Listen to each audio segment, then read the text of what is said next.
Hello friends and welcome. I'm Sarah Liz and I am back with another family birthday card for you. This was for my oldest son and don't tell him, but this is my go-to for masculine cards. So I added a pop-up because I was feeling fancy, but you would not have to. I'm using the birthday wreath add-on from Spellbinders that is super great for birthdays. It's got balloons and presents and cupcakes and hats and streamers and all the things. Happy birthday word die from Avery Elle and the Puffy Cloud stencil from Trinity stamp. I love this Puffy Cloud stencil because it's so big and it makes it really easy to just rotate and you're done. But any cloud stencil would work. If you don't have a cloud stencil, then check your stash. Do you have a cloud die? Cut that out of some acetate and you have a cloud stencil, my friend. So I decided to do this one in some purple ink. Malcolm loves blue, like primary Creighton Blue Jays blue is his favorite color. But then sort of as a backup, any cool color, he's here for it. So for me, my go-to masculine card is to just ink a cloudy background in some kind of colors that they like, add a giant word die, and then some balloons, like pulling up on the word die and lifting it into the sky. Super quick, super easy. And then you can sort of pick the colors to match whoever you're giving it to, right? I am in love with those clouds. Can we just have a moment? Okay, thanks. All right, back to business. I have cut my happy birthday out of some light blue cardstock. This is one of the first word dies I ever bought. And the size is awesome. It really fills a card front. It's sort of chunky, slightly whimsical. It's good for so many people and so many occasions. They are attached too, which makes it really easy to add to the card. But I just taped off the birthday so I could do a little bit of ombre ink blending just for a little extra something. You wouldn't have to. If you don't have time to ink blend, you can skip it, right? These are the little things for me that make a card extra special, but half of my family members would not notice if I skipped the ink blending. They would just be so excited that I made them a card in the first place. But this is pretty quick and simple, and especially if you have two words or a single word that aren't connected, if you don't have to mask anything off, right? That's 2 minutes and you're done. I'm gonna go ahead and stack this guy up. This does not have a shadow die option. So I have 3 of these from light blue, the same color as the one that I ink blended. And then I have a 4th one from that dark blue that's like his favorite blue. And I'm going to use that as a drop shadow behind this. I love how easy this one is to glue together, right? Those letters are pretty chunky, so I don't really have to worry about the glue oozing out. I just add a little bit in any place that's hanging out, both of the Y's, the H, the B, and then here and there in the middle, and it's going to be fine. Then I will layer that darker blue one sort of down and to the right ever so slightly. And that's it. I'm going to put this a little bit wonky on my card so the string will look like it is pulling the side of that happy birthday up and into the air. This 3rd balloon is a white shimmer cardstock, so it's about 65 pounds. So I cut a 2nd one from some heavyweight white since it's layering on top of some other cardstock and it was going to get a little wonky. And then I was figuring out where this was going to attach to my happy birthday. Here, I would do things differently if I was making this card again. Normally, I just tie little strings onto the ends of the balloons and then I would wrap it around the P of the happy birthday, but I couldn't find my string and I was like, I'll just draw them on with a pen. But this pen doesn't work very well. You can see I'm having to go over these lines a whole bunch of times. So use a better pen or grab some string, right? Whatever you're up for. And then I'm going to attach that to the happy birthday, right? So one at a time, I'm sort of picking up my balloons and trying to make sure that things go back where I want them. This would have been a great time to grab my sticky mat. When I do that, I just lay it in the bottom left corner and press all the way up onto the card. It picks up the die cuts. And then when I flip it over, the die cuts are stuck to the mat, right? And it's like a cheap, clear, off-brand Cricut mat kind of that I've cut down. So I add glue, I flip it back over, line it back up in that bottom left-hand corner, and it'll be right where I left it, right? So that would have been a great time for that, but I didn't think of it at the time. I was having a day. I add a little bit of foam tape onto the back of that panel, and then I'll add some wet glue to give me some wiggle room, and I will add this onto an A2 card base. It's for my son. I am hand delivering this card, so it doesn't matter to me that it's not going to fit in an A2 envelope. I think I just put this in an A6, but you could certainly make a 5x7 version of this or use smaller balloons. There's lots of ways to go about that. So here's what we're doing on the inside. And again, totally optional. I'm going to freeze things here because I need a square that is 2 3/4 of an inch. And then I need a rectangle that's 2.5 inches by 1 1/4 inches. Okay. So that's the mechanism we're putting on the inside. This is my standard A2 card. And I am going to score this 2.5 inch rectangle in the middle at 2 1/4. Then I'm going to score diagonally from one corner to that center score line that we made on both sides. So we're making sort of a V with our score lines. I'm using my scoreboard. I have a little white line down the middle that really helps me. But if you don't have that, you could do this by hand, or you can put it like on your mat or your table, carefully on a table, because you can dent through it. Use a pen that doesn't work anymore and a ruler and just create that line. Right? Go over it a couple of times and it will make a little score line for you. So I'm labeling my triangles A, B, C, and D. Okay. And for my mechanism, I am going to fold like mountain folds on all of those. Easy peasy, right? This is a pretty simple mechanism. And then I have a purple square at 2 3/4, and then I have a white one at 2.5.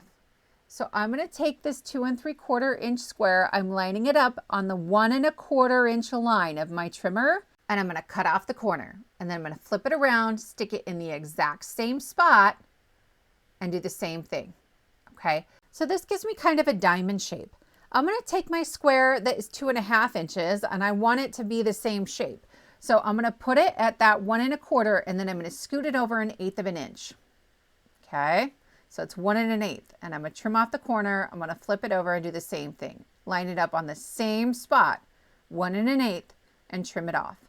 I have a video where I really just focus on this mechanism and we use that square pop-up. I'll link it at the end and in the description box below. But this is a mechanism I use a lot because it doesn't need any specialty dyes and it's really quick and easy for me to put together. You could absolutely leave both of those pieces as squares and that would work just fine. But I wanted to try to get a different shape out of it. I thought that would be fun.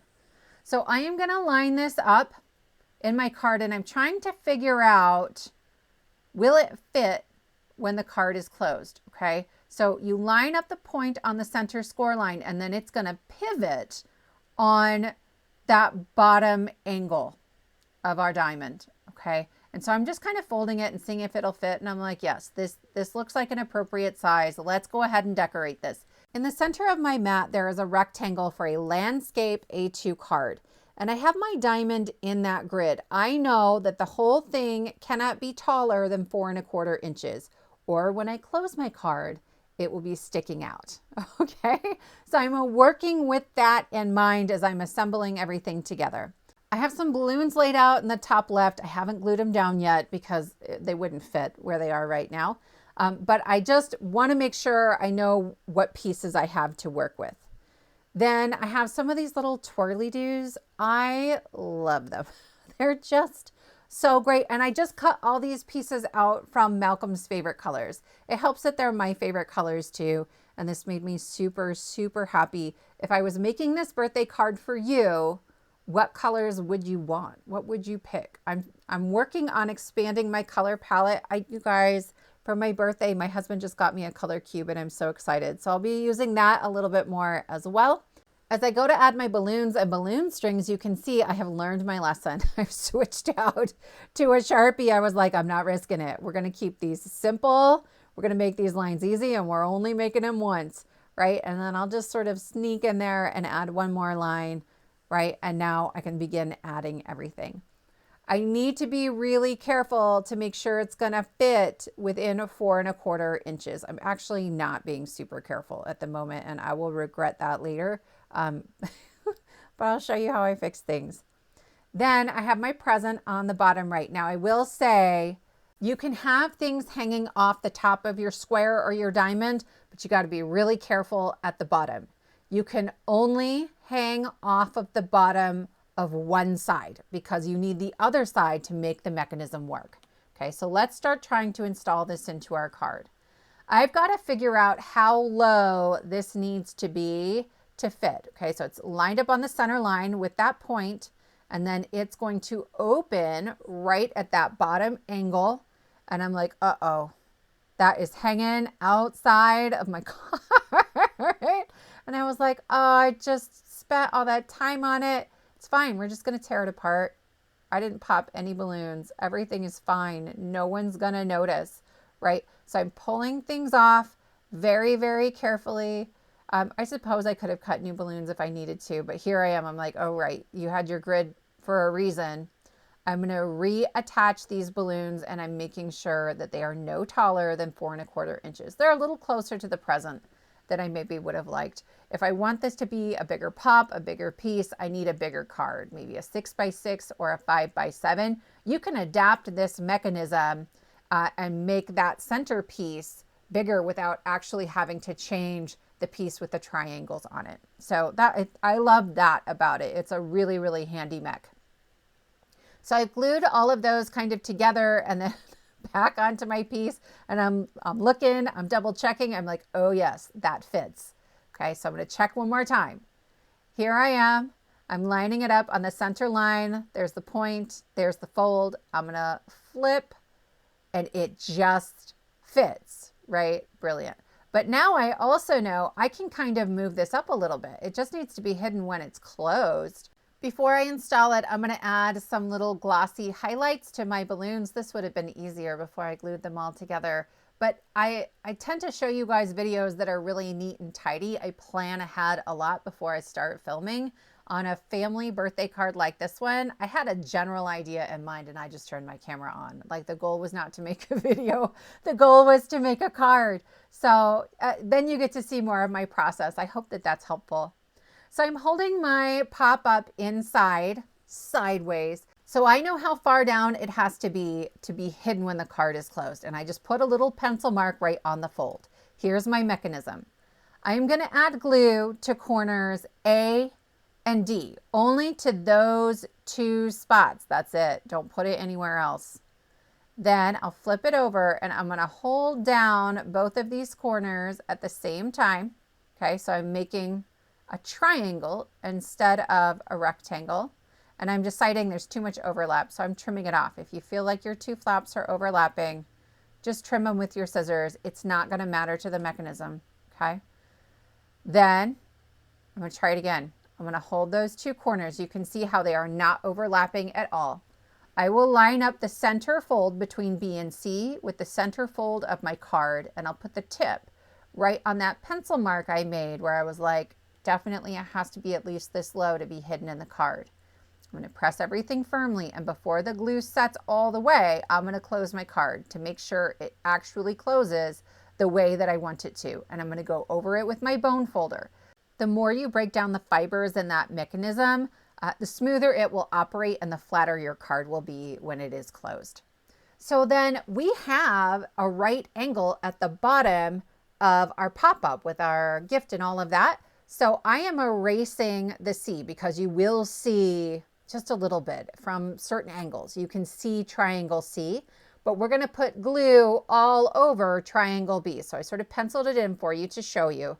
And I'm going to layer this right over the top of our mechanism. Make sure that you aren't going below the mechanism because then it won't open and close. Can you see that? Ever so slightly below it, you can still see the mech. That's a good thing. It's going to make this close far more smoothly. If it overlaps at all, your paper's going to buckle and then it's going to get real wonky. And that's it, you guys. Do you see the pop that we get from, I mean, it was a rectangle of cardstock with a couple of score lines. Super quick and easy. I'm going to go ahead now and glue my panel onto the front of my card. I always install the mechanism first because I don't want to put this on the front of my card and then I mess up the mechanism, which is the trickier part to me, and be sad and trying to tear even the front of the card apart. At this point, I was like, oh yeah, let's put some highlights on the balloons on the front, which you guys, to me, is the bravest part of this. It's the part that I tend to mess up more than anything else. But it went okay. The card and I both survived it. And that is our card complete. I just love how big that pop-up feature is, and then how quick and easy the front of this card is. You could skip the pop-up. I think you've got 2 strategies here for fun family birthday cards. I hope you've enjoyed this video. If you have, give it a thumbs up, hit that subscribe button, and I will see you next time.